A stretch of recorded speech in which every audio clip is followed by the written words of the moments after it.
everybody, Doug here. Welcome back to yet another board game channel and yet another episode of Fallout, the board game, as we explore the Pitt, formerly known as Pittsburgh. We are the Super Mutant, and we currently have a whopping 1 out of 11 influence points. If we can manage to get some of the stuff from managing it, if we have lots of drugs and are well rested, we'll get more points. But that's not the case right now, so we're just sticking at 1. Alright. Let's get into our first turn this episode. Let's zoom in on Highway 74 where our Super Mutant is hanging out. Okay, here we are. Highway 74, it's a ruins space, and what we can do is perform one of the actions on our plot card here. Right now we don't have any, we're not favoring one faction over the other as some of the agenda cards let you do, so let's help the slaves rather than the slavers as long as we have the option. So yeah, inform the man's friends by taking an action on any ruins space, which Highway 74 is. What will happen is the slaves' influence will go up 1. So they now have 2 as opposed to the slavers' 1. We will place one on, going to place one of the rebel slaves on our space, so there's one hanging around there. And then we're going to take 2 bits of loot, so that's nice. 1, 2, let's see what we get. Tesla Science magazine. When you camp, if you do not have intelligence, which we do not, you may discard this card to gain 2 XP. XP is good. We also found, oh look, a drug. Found some buff out. During a test or fight that uses strength or endurance, exhaust this to add 1 hit. Then we have to test our endurance and possibly become addicted. So those are going to go onto our character area. I'll have a look at that in a moment because we haven't seen what it looks like when we're holding stuff, but let's finish off the card first. So we're going to stage cards 58 and 67 and trash this one. I'll just dig those out and be back in a moment. Before we have a peek at the new cards, we now have items, so we can see how this works. There are 1 spot each for apparel, a handheld item, which is almost always a weapon, and a companion. So you can have 1 in each spot, and the rest of the stuff you're carrying, you've only got room for 3 items. So we're up to 2, and we can't equip either of those. So we've only got space for 1 more non-equipable item. So, having seen that, what is going on with our new cards? 58, on the eve of war. It turns out that the slave who escaped was part of a resistance group. Without his aid in Ashbury, their upcoming assault on Haven will need to be scrapped. So our choices are, we can gather intelligence on this resistance. At any settlement for an action, we can test. Wait, we have to do a test. We need to roll 3 successes. It's the first time a test has come up, so we'll talk about. We roll these dice, mostly used for combat, but for checking tests, in this case, these little bursts are successes, so we want to roll at least 3 of those on all the dice. And in this case, if you happen to have charisma on your character display, you get to re-roll a selection of dice. So if we did that, the slavers would get some influence. We would get 3 experience. We would stage a couple more cards and get rid of this one. Our other option is to provide another individual to take the place of the deserter. As an action at Ashbury Road, which is not on the board yet, well, we would need to have a companion with us to perform this action and get the results, which is the slaves getting more influence, and again, we get 3 experience and stage a couple of different cards and trash. Now, we don't have a companion as yet, and we don't even know where Ashbury is, so we'll see what we decide to do with that. The other card that comes up is Vault Rumors. Every year, new unfortunates appear out of the wasteland, claiming to have been banished from an underground bunker made before the war by a company called Vault Tech. Vault Tech are terrible. They are the worst. Perhaps it is worth investigating. So one option, many of the Vault exiles are caught by raiders. You might be able to get something off of one of them. So kill any humanoid enemy. We would get an agenda card, thus improving our overall score, and we would stage that card and trash this one, or see if you can find an old exile who will sell you information. So as an action at any settlement, we'd spend 4 caps. We would still get an agenda, stage a different card, and still trash this one. Now, we don't have four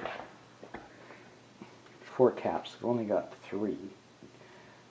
And there's nobody to kill. Well, we'll just have to do a little more exploring to see,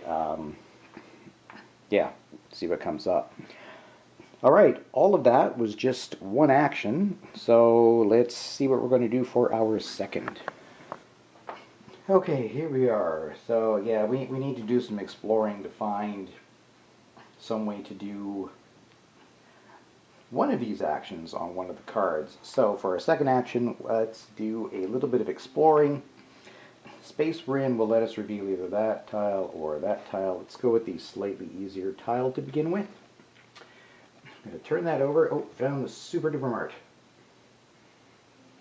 Where there is, look at that, a humanoid enemy, which is going to be a Psycho Raider. Raider Psycho. I don't think it matters. So yeah, I think we may go after them next turn and get the Vault Rumors going. But before that, as we've done both our actions, now the game gets its turn and we'll see what all the enemies get to do. Alright, reveal the next agenda card and check the bottom to see what moves. Only super mutant enemies. Well, we have none, so yay. The game doesn't do anything. So yeah, that means on to our next turn. And I think we're going after that raider.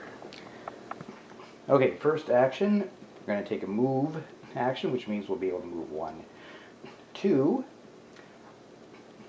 Now, landing on this, if we have a look at the symbols on this, one of the symbols is this little lightning bolt, which means it's an aggressive enemy, which means just landing on it causes a fight without us having to take a fight action.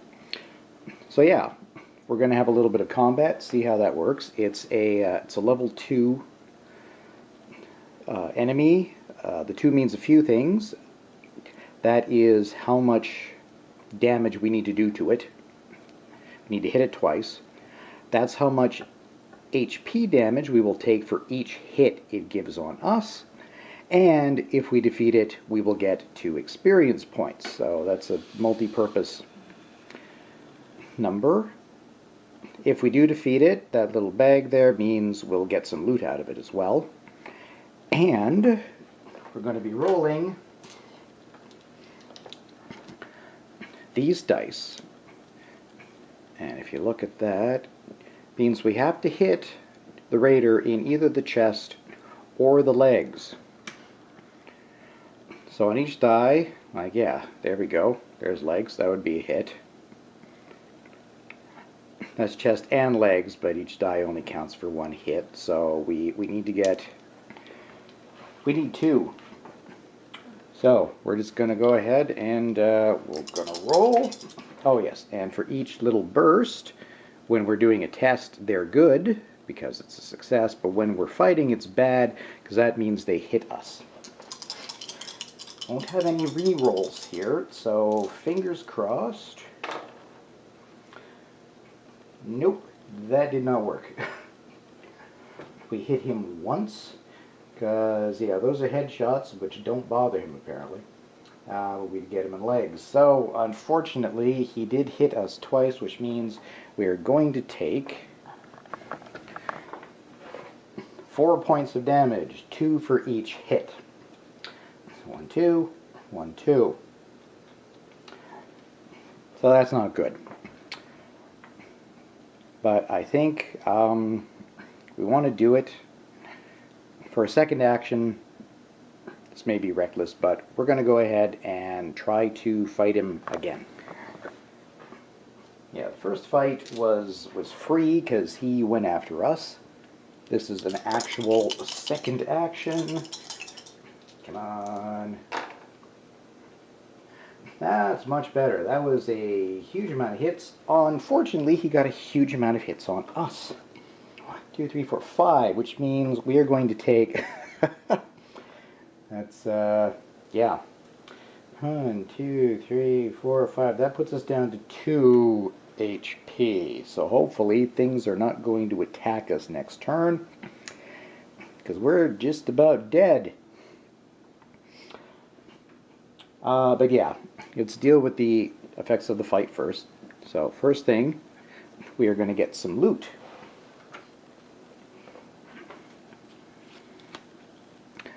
Astoundingly awesome tails. When you camp, if you don't have luck, you may discard this to gain 2 XP. We do not have luck either. So, yeah. I think we're going to be resting next turn, assuming nothing kills us in the meantime. So yes, now we're going to get 2 experience. Which means you're going to get to see what happens when we level up, because we will do 2 experience, 1 to get us up to P, and then we skip everything else and go back around here, which means we've leveled. So when we level, we take from the special tokens. We grab 2 and decide to keep 1. What do we get? We have either intelligence or strength.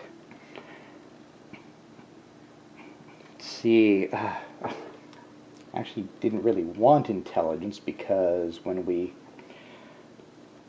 rest next turn, we'll be able to get 2 more experience from the Tesla Science magazine. So what we're going to do is take S, strength, which we've already got. So if we already have the one that we choose, we get to choose a perk card, in this case just from the 2 strength ones. These are one-time use abilities. Armorer, you can discard this at a settlement to gain an apparel item from the shop or from the discard pile. So we can get that lab coat for free. Or the Pain Train, discard to gain 1 movement. Until the end of your turn, each time you move into a space that has an enemy whose level is equal to or lower than your armor, kill that enemy. Well, as our armor is currently 0, that doesn't really do us any good. I think we're going to hold on to the armorer, and when we find a settlement, we might be able to, we'll be able to grab that lab coat. So we'll just put that there for now. Put the rest of these away. Now that's just the effects of the fight itself. Now, because we have completed one of the 2 tasks on Vault Rumors. We're going to get more happen. So, yes, many of the Vault Exiles are caught by raiders. Might be able to do something, get something off one of them. So, we killed a raider. We're going to get a new agenda card. Oh, one more thing before we do that. There's one other effect from killing this raider. We'll go back to the map. Now, whenever you kill an enemy respawns. So we're going to put this on the bottom of the humanoid pile and take another one which spawns on the nearest appropriate space, which is still the space we're on, but it does spawn face down. So it's going to take an agenda card for that to activate. We'll see it happen soon enough, I'm sure. So now we will go back to our Vault Rumors. Yes, we're going to get an agenda card, which means we now have 2 points. Security. Okay, so we have 1 by default, so we got 2 influence. We also get 1 influence for each space that, in this case, the slavers have advanced farther than the rebel slaves. At the start of your turn, you may reveal this card to declare loyalty to the slavers, which means they wouldn't be able to attack us. But yeah, we'll keep that face down for now. No need to swear loyalty to the horrible people until it becomes absolutely necessary. Now, we will also stage card 68. Just take a moment. 68. Which is called Signs of Life. The raiders had one of the Vault Dwellers' wrist-mounted computers on them. With this, you should be able to contact the people on the inside of the vault or interact with this computer. So our options are, there are some supposed exiles from the vault around town. One of them might be able to show you how to use the Pitt Boy. So as an action, at any settlement, we can do a roll. We want 4. We get to re-roll if we have intelligence or luck. We have neither. We would get another agenda, and we would add a card. That will go into a that'll go into one of the encounter decks. The other one, the Pip Boy, should be able to interface directly with the vault entrance, but you'll need an extra set of hands there. So we can perform all of that as an action at Vault 84, which we have not found. And we'd need a companion, which we do not have. However, if we did do that, we'd get 4 experience and add that card. So we'll have to think about what to do there, as neither of them is actually a possibility at this point. Alright, that was a lengthy second action. A lot of effects from that. But now we are going to... oh yes, that's right. It's the agenda phase. The game gets its turn. Okay, let's see what's going to move. The buggy ones. That, I believe... oh, we do not have any. That would be this particular type of enemy. And we have none on the board. So yeah, we haven't had to deal with a whole lot of enemies coming towards us. But that's okay. All right. Well, let's do one more turn and get into our first action. Okay, we're down here because for the first action, we are going to camp. Now, we are in the same space as this token, but I just double-checked, and you're only prevented from doing actions in those particular actions in the space if this is face up, which it's not. So yes, we can camp, which means we are going to recover 1, 2, 3 hit points. We would unexhaust any exhausted cards, not an issue. In our case, we're going to get a whole bunch of experience because we do not have intelligence or luck. When you can't make it, discard this to gain 2 experience. Well, we'll do it one at a time. We'll start with Tesla Science. Deck is discarded. 1, 2. Then we also spend the night reading Astoundingly Awesome Tales, giving us another 2. So we loop around for 1. We level up, so we're going to take a couple more of these. What have we got? We have Perception, which we've already got, and Charisma. Okay, let's take Charisma. So we have another reroll ability and a second experience point. Oop. Bringing us back up to there. We, of course, cannot do any trading because there's nobody else in the game. And the last thing that happens when you rest is you become, or when you camp, you become well rested. Of course, that means for the time being we actually have 3 influence because managing it gives us a bonus influence when we're well rested. We can also spend well rested for a reroll if we're in a fix and we really want to do that. Okay, that is action 1. Let's see what we're going to do for the second action. See what I think we're going to do is we're on the Super Duper Mart. Let's have an encounter. Again, you normally can't have an encounter when an enemy's on the space, but face down doesn't matter.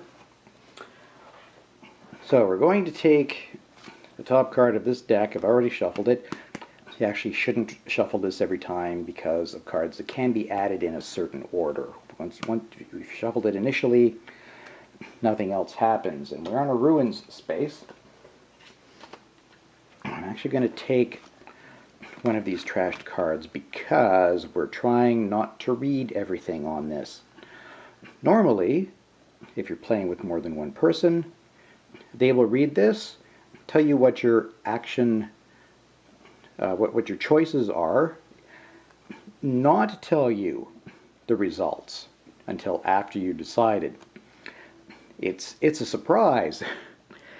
So you approach a section of the structure that doesn't show much looter activity. You wonder why it's been avoided until you hear the scuttling. So, first option, I can rush in and kill the critters. Try not to look. Send them after someone else, adjacent survivor. There are no other survivors. Or 3, grab something and run. Well, even though we're a big burly super mutant, we don't have a weapon yet. So we don't get any rerolls or anything for fighting. So I think we are just going to go with grab something and run.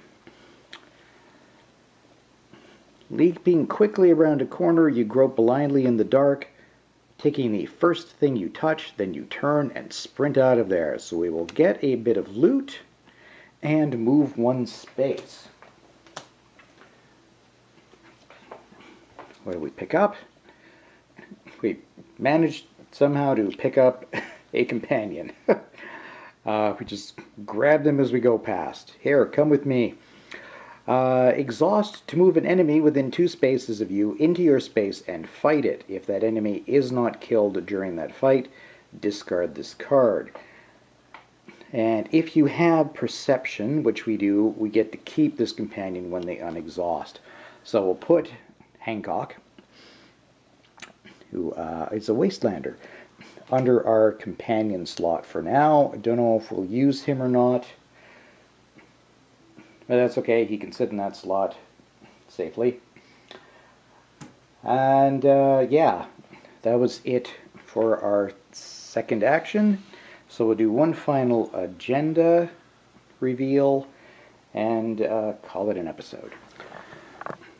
Okay, here we go. What moves? Well, humanoids, which means this looter way up here is going to move one space closer to us, which is just going to be there onto the bridge. And this one down here is just going to flip over and activate. So we have some Raider scum hanging out at the Super Duper Mart now. The other one's moves are the Big Horrible Beasts one. We just have one of those, the Death Claw, so it'll move one space towards us. There. Okay, well, we're doing so-so. We currently have 1, 2, 3 influence out of our goal of 11. That's not bad, considering we're only a few turns in. So we'll see what happens next time. We'll have to... Yeah, we need to find settlements or Dashbury Road or... Oh yes, we have companions now, so we can actually do stuff like if we find Vault 84, we can do the second option on Signs of Life. Well, we'll see if it turns up next episode. Hope you'll join me then. Thanks very much, everybody, for watching. Thanks for subscribing to the channel and liking the videos both on YouTube and Board Game Geek. It's very much appreciated. And I will see you next time for yet another few turns of Fallout: The Pit. So long.